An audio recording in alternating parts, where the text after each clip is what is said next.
Au moment où le médecin s'apprêtait à annoncer la mort du président, un homme surgit soudainement à ses côtés, affirmant qu'il pouvait le sauver. Il demanda à sa fille de sortir une gourde de son sac, puis commença à traiter le président. Le médecin, incrédule, déclara que le patient était déjà décédé et qu'il était impossible de le réanimer. La petite fille, confiante, répondit que son père était un médecin traditionnel chinois. Le médecin ricana, déclarant que, fort de ses dizaines d'années d'expérience, il considérait la médecine traditionnelle comme une pure supercherie. Il ajouta que si le président survivait, il serait prêt à s'agenouiller publiquement et à appeler l'homme papa. L'homme ne prêta aucune attention à ses propos. Il se concentra silencieusement sur le traitement, effectua une réanimation cardiaque, et ne quitta les lieux avec sa fille qu'après avoir confirmé que le cœur du président battait de nouveau. Mais alors qu'il s'éloignait, le médecin tenta de le retenir, l'accusant d'avoir aggravé la situation. L'homme ne répondit même pas. C'est à cet instant que le président ouvrit miraculeusement les yeux, à la stupéfaction générale, et se redressa soudainement. Les témoins furent sous le choc, l'homme était bel et bien un médecin chinois aux compétences extraordinaires. Chaque jour, des patients faisaient la queue pour être soignés par lui. Son tarif ne dépassait jamais 380 €.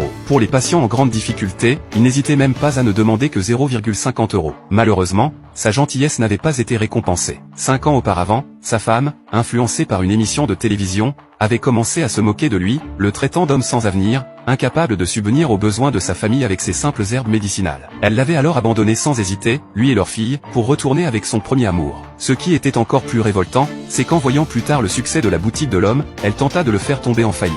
Elle feignit d'être malade pour qu'il la soigne. Face à ses excuses et à l'insistance de leur fille, l'homme accepta finalement de la traiter. Mais cette femme malveillante profita aussitôt de l'occasion pour l'accuser de pratiquer illégalement la médecine. Avec la complicité d'associés qu'elle avait soudoyés, elle monta un dossier contre lui, ce qui mena à son arrestation. Lors de l'interrogatoire, les autorités furent stupéfaites, l'homme affirma avoir traité 168 patients, récoltant 4,5 millions d'euros, mais avoir pourtant accumulé une dette de 900 000 €. Les enquêteurs, choqués, le soupçonnèrent de mentir. Comment pouvait-il avoir perdu de l'argent après avoir perçu autant? Mais c'était bel et bien la vérité. Il avait investi plus de 600 000 € dans la recherche et le développement, et chaque traitement lui coûtait plus de 2 000 €. Ajoutez à cela les autres dépenses, et le déficit s'expliquait. Les autorités finirent par le croire et lui proposèrent de chercher une personne pour payer sa caution. Pendant ce temps, la secrétaire du président découvrit l'identité de son sauveur. Apprenant qu'il avait été arrêté pour pratique illégale de la médecine, le président se rendit immédiatement en prison et ordonna à sa secrétaire de faire toute la lumière sur cette affaire. Il s'avéra que l'ex-femme de l'homme avait été soudoyée par un groupe concurrent qui voulait s'emparer des secrets de ses traitements. Ce groupe alla même jusqu'à inciter de faux patients à venir le harceler. Mais le président n'allait pas les laisser faire. Elle fit immédiatement libérer l'homme sous caution et lui révéla la vérité. Cependant, sur le chemin du retour,